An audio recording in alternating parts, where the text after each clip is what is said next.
Exhibit A. C. Peter Wagner, citando a Foundation, julio-agosto 1990, fue junto a George Kraft, ambos profesores del Fuller Institute, cito, figuras clave en la Conferencia Católica Carismática de Indianápolis 90. Sus seminarios reportaron audiencias más numerosas que todos los demás allí. Fin de la cita. Pregunta, ¿qué estaban haciendo ahí esos supuestos evangélicos? ¿Qué pretenden esos ministros supuestamente evangélicos que por serlo conocen perfectamente, o por decir serlo al menos, conocen perfectamente acerca de lo que estoy escribiendo aquí, apareciendo como figuras clave en una conferencia católica? Pero hay mucho más que añadir a esto. En el artículo, que lo tienen ustedes en la página web nuestra, centrorey.org, en ese mismo artículo hay diferentes fotos. Evidentemente las fotos no se las puedo mostrar por audio, pero les digo acerca de las fotos. Se puede ver en foto al cura fraile Cantalamessa rodeado de otros curas y de pastores evangélicos. Se puede ver al domionista cantante Marcos Witt participando en un acto ecuménico, eso todo el mundo lo sabe. Se puede ver a Benny Hinn junto con Marcos Witt. Pregunta, ¿cómo se puede confraternizar con el espíritu de los papas romanos que dicen ser Cristo en la tierra, pero tan ciegos son o qué son realmente? Pero hay mucho más. Lo que voy a dar a conocer a continuación es escalofriante. Paso a transcribir algunas de las declaraciones de algunos muy conocidos ministros evangélicos acerca de la unidad y presuntamente cristiana en relación con el catolicismo romano. Declaraciones todas ellas hechas en un congreso ecuménico carismático patrocinado por el Comité de Servicio de Renovación Americana en St. Louis, Missouri, del 21 al 23 de junio del año 2000 y llamado Celebration Jesus 2000, o en español, Celebración de Jesús 2000. Me tomo la libertad de hacer algunos comentarios respectivamente porque no me puedo callar, hermanos. Si callara, pecaría. Fíjense, Vincent Sinnen, neopentecostal y ecuménico convencido, dijo lo siguiente. Vincent Sinnen es muy conocido, por cierto. Dijo así, hay personas en St. Louis del cuerpo de Cristo, y las describe. Dice, católicos, episcopalianos, luteranos, bautistas, pentecostales, etc. A pesar de nuestras diferencias teológicas, Jesús oró para que pudiéramos ser uno. Dios está derrumbando las barreras para que podamos mostrar al mundo nuestra unidad. Fin de la cita. Me hago una pregunta. ¿Las diferencias teológicas no son importantes? ¿Es igual lo que cada uno crea con tal de ser uno? ¿Cómo se puede ser uno no pudiéndolo ser? ¿Fue Cristo uno con la doctrina de los fariseos y con los fariseos, que eran los creyentes de su tiempo? La auténtica barrera que Dios derrumbó fue la levantada por el pecado, por enviar a su Hijo a dar su vida por nosotros, la sola fe en Cristo. Ese es el mensaje bíblico sin añadiduras, como la tradición católica, por ejemplo. Y no nos engañemos. Ahí podemos ver la foto de Vincent Sinnen con algunos religiosos más. ¿Quién son esta gente realmente? El obispo Samuel Green, de la Iglesia de Dios en Cristo, dijo, cito, necesitamos recibir a todos los grupos, católicos, episcopalianos, bautistas. Yo admiro al Papa, no estamos reconciliados con Dios a menos que aceptemos a otros sin importar su denominación. Fin de la cita. Pero ¿cómo podemos llamar al catolicismo una denominación cristiana cuando la Biblia le llama y le dice que es la gran ramera, hermanos? Ni siquiera es denominación, ya que se considera el catolicismo único de Cristo. Es una secta. ¿Y qué cristiano auténtico puede decir yo admiro al Papa? ¿Qué es esto?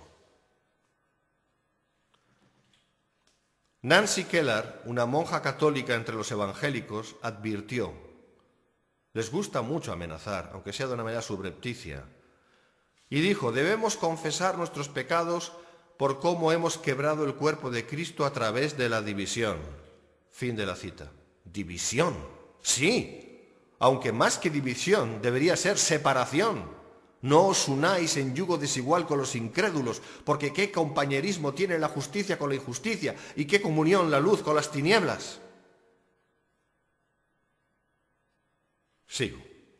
El célebre Pat Robertson de Christian Broadcasting Network, CBN, Club 700, comentó: necesitamos tener entre nosotros algunos católicos carismáticos viniendo a nuestras iglesias bautistas para enseñarnos cómo adorar. Fin de la cita. Es lamentable esto. Lamentable, Pat Robertson. ¿Cómo es posible que pueda decir estas cosas? ¿Qué espíritu le mueve a hablar estas cosas? Así pues, para estas personas presuntamente comprometidas con el Evangelio de nuestro Señor Jesucristo, según hemos leído, pues hay varias cosas que vamos a destacar lo que han dicho.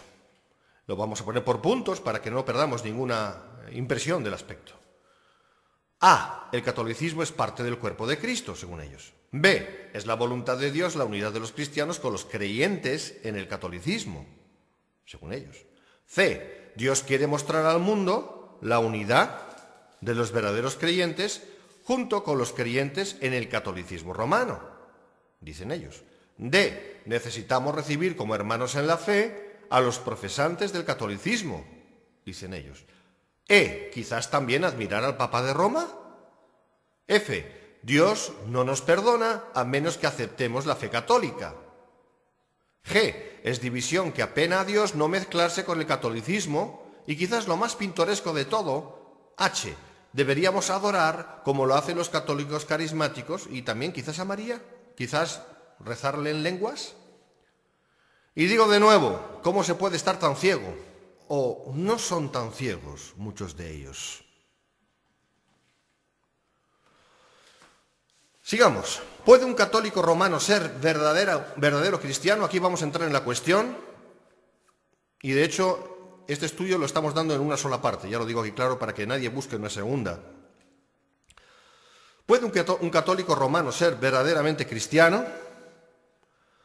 Retomamos lo que explicábamos al principio. Para un católico sea carismático o no, no importa, su iglesia le prohíbe creer que es salvo, aduciendo que si hace de este modo, incurre en pecado de presunción. Escuchen bien, se llama pecado de presunción el creer que uno es salvo. Ese sería para Roma uno de los peores pecados, porque según esa institución religiosa se cometería contra el Espíritu Santo y sería la presunción de salvarse sin merecimientos, dice. El Catecismo de la Iglesia Católica enseña que si una persona cree tener la seguridad de que irá al cielo cuando muera, comete el pecado de presunción. Ahora vamos a probar lo que estamos diciendo. Leemos del siguiente modo el citado Catecismo, que es el dogma que tienen que creer. Dice así, cito, hay dos clases de presunción, o bien el hombre presume de sus capacidades esperando poder salvarse sin la ayuda de lo alto, o bien presume de la omnipotencia o de la misericordia divinas, esperando su perdón sin conversión y la gloria sin mérito. Página 465, número o punto 2092 del Catecismo, versión española. Fin de la cita. Esta declaración conciliar, hermanos, invalida la misma Escritura, donde Dios nos dice que los verdaderos cristianos por gracia somos salvos por medio de la fe, y esto no de nosotros, pues es don de Dios, no por obras, para que nadie se gloríe. Efesios 2, 8, 9. Pero si un católico quiere ser y definirse como católico, está obligado por ley canónica romana a no declarar que es salvo por la fe, contradiciendo así la misma Escritura.